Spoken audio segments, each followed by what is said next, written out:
What's up, guys, and welcome back to the Renaissance Room podcast. And in today's episode, we're going to be talking about updates, observations, and I think we're going to actually go ahead and make a new segment out of this because this is something that I love. This is something I'm passionate about. I call myself a journalist. Am I certified? Yeah, I would say so. I would say so. I love journalism. I love cultural reporting and criticism. I think it's really fun. Honestly, I find it to be pretty interesting. And speaking of, I want to share this very interesting story. I'll say it's interesting. I won't say it's funny because it was the actions of another person was just completely just unethical and rude and mean and nasty and not okay.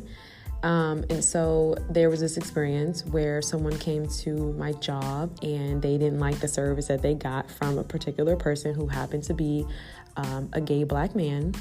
And this particular person started rambling off, calling my coworker so many different names, and he was also a black man. And so I hear about this event later as I return to work because I was off that day, and I get to work and my coworker telling me this is what happened, and it just made me feel super uncomfortable. And I posted this video. I'm sorry, it wasn't a video. The clip about is being gay a convenience, and I'm so grateful for growth and progression. One, because I didn't go back and listen to that podcast episode. I know that for me, it was kind of like getting to the root of it. And I do still to this day think that, homosexuality is a choice. But I think that at the end of the day, I don't think that we need to be out here calling people names and making people feel uncomfortable. That's always been my biggest thing. I think that it's just one of those things I'm never really okay with. And that's just intentionally and deliberately making someone feel uncomfortable because of a choice that they made and the truth that they feel as though is theirs. And, they feel like they're standing in. For me, for example, I have my own truth. And I'm not going to go spaces where people are making me feel uncomfortable, but I don't want to veer too far left. So coming back on track, I later Googled this man who made these accusations, who was just completely being just disrespectful and just blatantly out of control. And it turns out, you guys, what I found on this man was that this man was a felon. He had convicted millions of dollars in PPP loans. And he was actually due for court on an indictment of 20 different charges, And so it was very interesting to just kind of see how God works out. And so I think it's true. I think that, hurt people. But I say that to say I had a lot of fun with that story, and I'm going to be following up with that. And to me, that is what makes a really good journalist is observation. But anyway, I kind of wanted to come on here and just, like I said, we talked about observations and just updates. And so a little bit about me, a little bit of updates of where I am. We talked about whether or not college was a scam. And I told you guys that I think college is an investment. And I think that, in order to make an investment, you have to be a good investor. You got to know what you're investing in. You got to know the ins and outs of the investment in which you're investing. And I think that that's a really cool thing. But, it's interesting. I was talking to my sister yesterday because I had my own personal dilemma. And we talked about how our generation, right? So I think that I'm kind of like millennial, but I'm kind of like Gen Z because I'm 25. So I'm smack dead at the front line of both, So it's interesting, but we basically talked about how when it comes to college, it's one of those things in which our generation, it was really pushed on us, right? It was one of those things where it's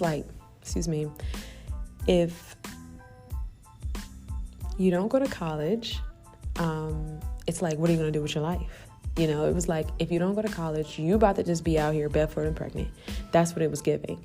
And I think even still to this day, the people in my generation and, beneath, right, they look at you oh, you don't have a college degree. You must just been at home eating, family-sized Doritos all day. What do you do, And what I didn't know, making my decision to go back to school was just realizing the fear that was embedded in that. And I think even from the very beginning, there was always this stifling fear because I just never wanted to be seen as uneducated. And it's interesting because, at the end of the day, you can't really control, obviously I had to grow, but you can't control what another person thinks or says about you. But it's interesting kind of break down, where does that origin of college is the answer, college is the way, where does that come from, right? We hear about it, but we don't really know why is that something that is still so prevalent when it's very clear and evident that many people have done things without a degree, right? And so anyway, that was interesting. It was a very interesting conclusion. And, if you've been listening to me for a while, if you follow previous podcast episodes, you guys know that I talked about how when it came to me being an artist, right? Y'all know I was doing a podcast. I was just, doing my artist thing. Your girl was just super creative out here. And, I was like, I'm not an entrepreneur. And I said it, I said it online. I said it several times, and I was very serious about it. I was very adamant about that. I'm like, no, I'm not an entrepreneur.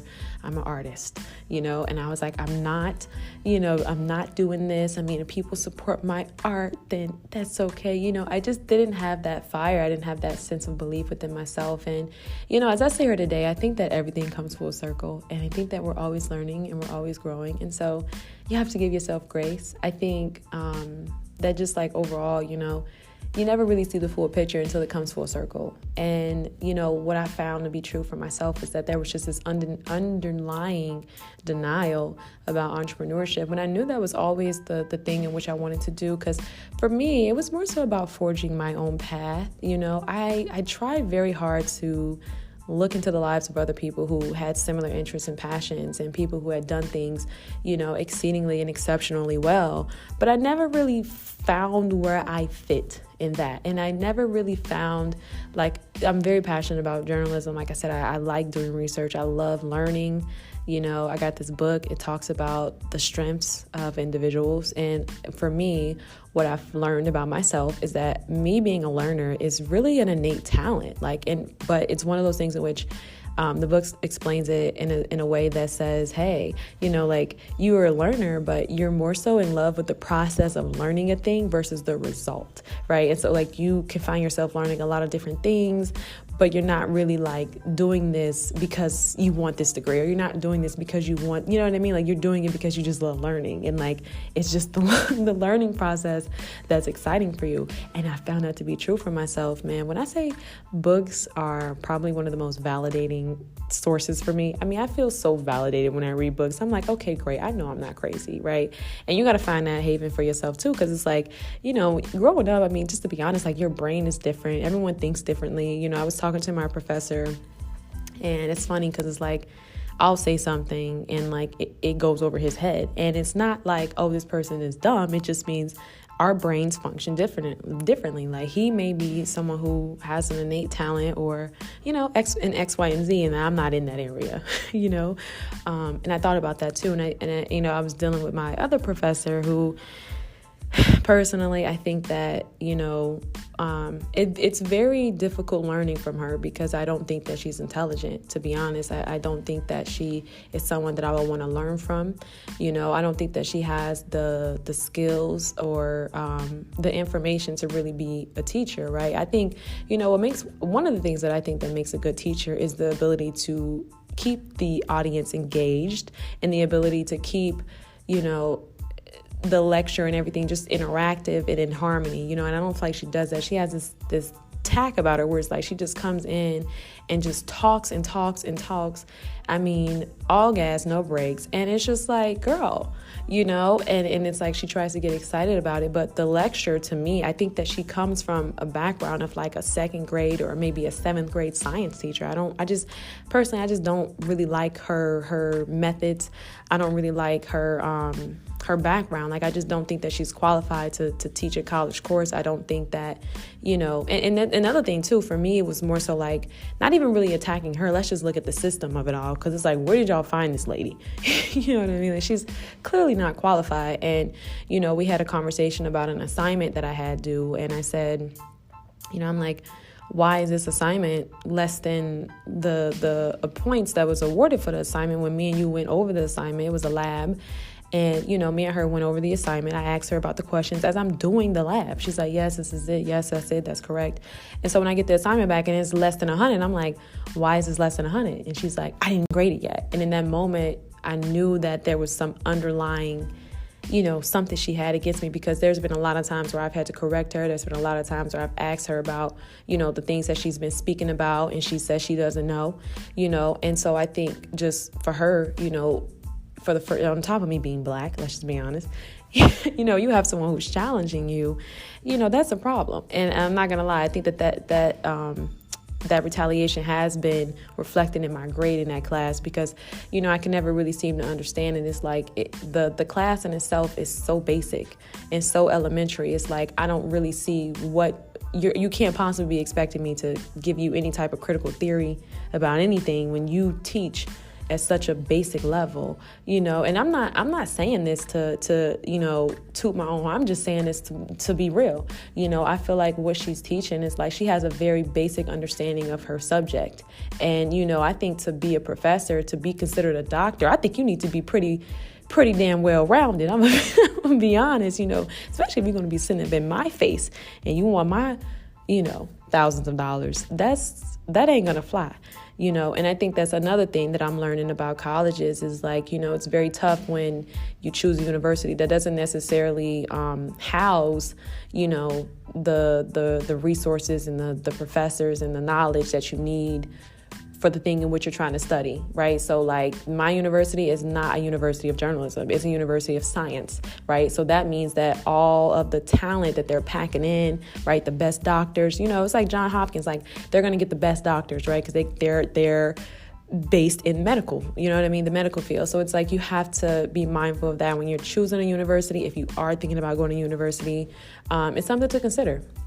It's definitely something to consider. Like the college makes a difference. And I know that sounds like, it could be like a aha, like duh girl, but I didn't know that. I didn't know that. I thought, hey, if it's a 4-year, institution and it's credited and it's, like if it's OSU, that's a good school, but it's like, yeah, but not for journalism or not for an artist, right? Like you would want to go to Parsons, you would want to go, So that's something I would just say for the young ones out there. Go to a college that majors and specializes and puts your desired profession at the forefront. Okay. I didn't know that. So yeah. So basically it's like, when you choose universities that major in, science and you're studying fashion, you're going to get the brunt of it, right? You're going to get the high school teachers. You're going to get the colleagues that I'm going to just be honest that were gatekeeped and referenced. You're not going to get people who are really intelligent and knowledgeable about what it is that they do, that they have a basic understanding.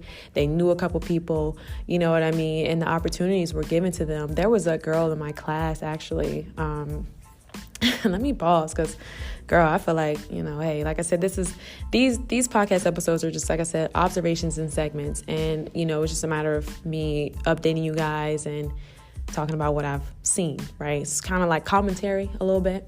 But anyways, there was this girl in my class and we toured a news station together. And I just noticed just how, validated she was. And, I've always kind of seen this in like white women, just because I think that society esteems white people. It's like, hey, you are somebody. Society tells white people, you are somebody, right? You are somebody.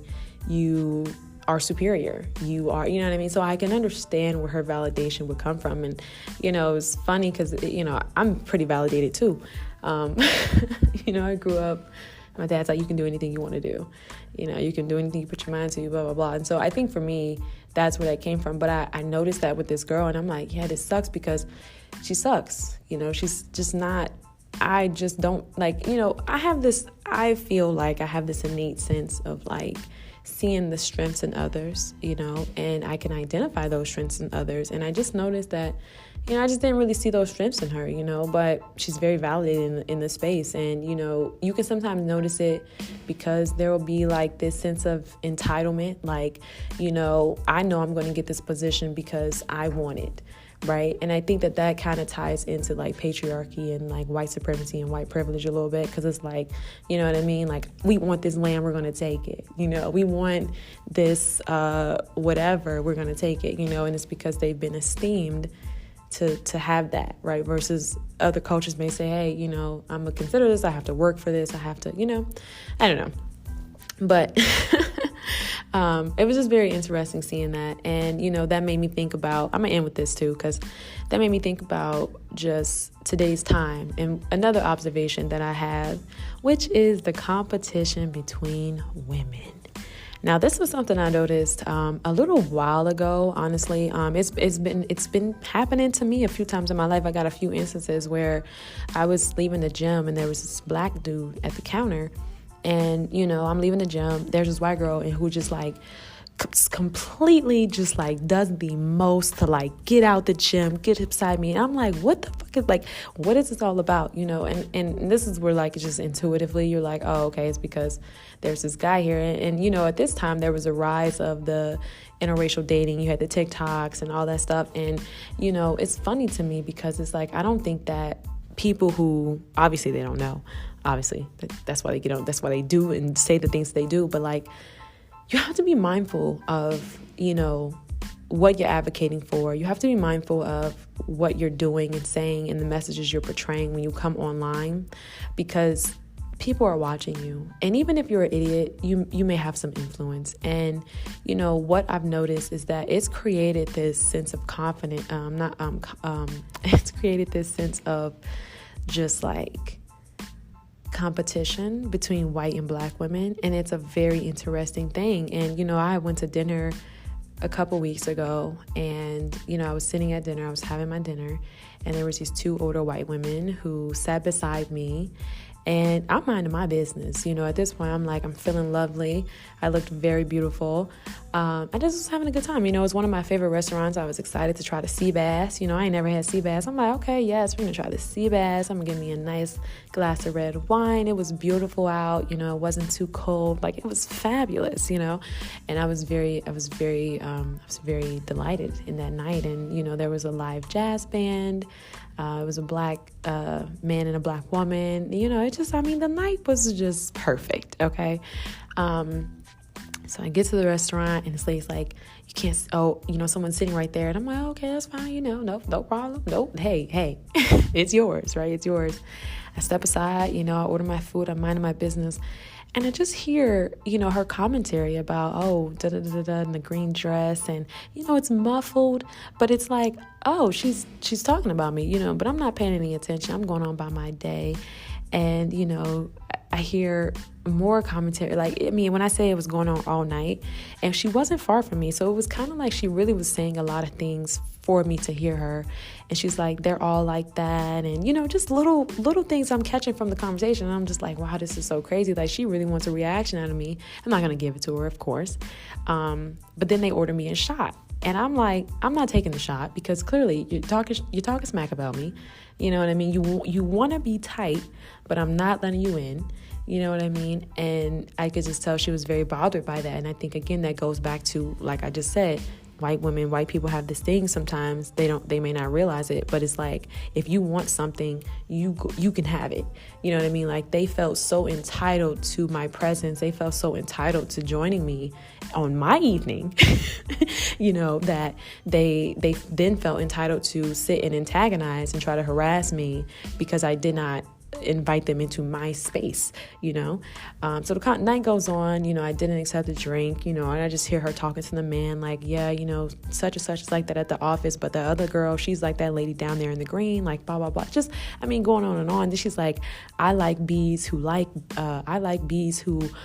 me and who are friendly, and but I mean, and the crazy thing is, you guys, these women were older, and it was just a very interesting night. I ended up like eating my dinner, you know, just ignoring it, moving forward. But like, I think in that moment it said a lot. And then here it is, a few weeks later, we got the incident at University of Kentucky. And that's what made me want to come on here and kind of talk about this particular observation, because y'all getting beside yourself. Just be honest, you know, let's be respectful here. And I think, you know, for the first time, we are privy to the lives of Black women, right? I think that for the first time, you know, social media has created this array of an aesthetic. And, you know, it's an array of content that lets you into the lives of Black women. You know, how we do our ponytails, how we cook our fish, how we fry our chicken, how we get dressed, how we wear what we wear. And I think that alone creates a sense of envy, because it's like, to be honest, white people have colonized a lot, and they have taken a lot within our communities. But the culture, right, the essence of just being Black, that was something that they did not have because they weren't in our communities, right? And so now, obviously, we have gentrification, but we also have information that's privy, that they're now privy to, which is like TikTok and, all these different things. And so I just think that it's something to acknowledge. I tell you guys all the time, but like, if I haven't said it, I'm gonna say it again so you can hear me. For those in the back, I'm not really here for white fragility. I just think that, when it comes to everything that we endured in this country, everything that we continuously endure and push past, like, I'm just not really here for, making sure that people are comfortable when we talk about these things, because that's not acceptable. And I think it says a lot about a lot of things that are underlying and things that are, not being recorded still in 2022. Okay. And so, just pick your friends wisely, and just be mindful, just be mindful of that. Like I said, I'm never here for making people feel uncomfortable. I still think to this day, it's very cringe to have these conversations and then turn around and say, oh, but not all white people are bad. We're not doing that. You know what I mean? Because why? I mean, I don't get it. This is the situation at hand. This is the conversation that we're having, and this is what we're going to talk about. You know what I mean? Like, I just don't think that alliance and, integration and, the progress, I don't think all of that can coincide with the issues that are happening today. And I just told you how it happened to me, and, then seeing it happen to a sister down here in University of Kentucky, I just think it says a lot, to be honest. And I don't think that conversation coincides with, but all white people aren't bad. I have white friends and I think we can all get along. Like, no. That's not a conversation that we can have simultaneously, and let's hold space for the reality of situations that and things that just are not progressing, which is very evident, And so my point that I'm making is, if you are a man, if you're a man, and if you're a woman, when you see content that creates this invitation for white women to blatantly disrespect Black women, like, you have to kind of speak on that. You have to speak on that. You don't even have to comment. Maybe report it. Maybe unfollow that person. But like, don't engage. Don't support stuff like that. Because honestly, what it's doing is really creating an unsafe and a very harmful and disastrous space for Black women. And I think it's giving white women the invitation to also blatantly disrespect Black women. And so. It's a lot. It's a lot, but we're going to be all right. We're going to be all right. But yes, honey, that's a big thing. And lastly, I hope you guys are being kind to each other. We're going to end with this for real. I hope you guys are being kind to each other. I hope you guys are still seeking the good in one another and still seeking to see the good in one another. I think that we just live in an age today where we are so far from that. And I think that's something that's needed. So see the good in other people, and, don't despise your small beginnings. I think that's probably one of the things I've struggled with greatly, is like recognizing like things take time. Everything takes time. Like a relationship, it takes time. Like to have something good, it just takes time. Like good things genuinely take time, and like that's okay. So don't despise your small beginnings. Be kind to one another. Show up in the world and show compassion. Show compassion and try to see the good in people, because we need more of that. All right, you guys. So I hope you guys enjoyed this episode of the Renaissance Room. Okay, your girl will be keeping you updated with more updates and segments and observations. Love this podcast. If you loved it, let me know in the comments. Okay, you can definitely just leave a little review here on Apple. That'd be great. I'd greatly appreciate it. And we'll talk soon.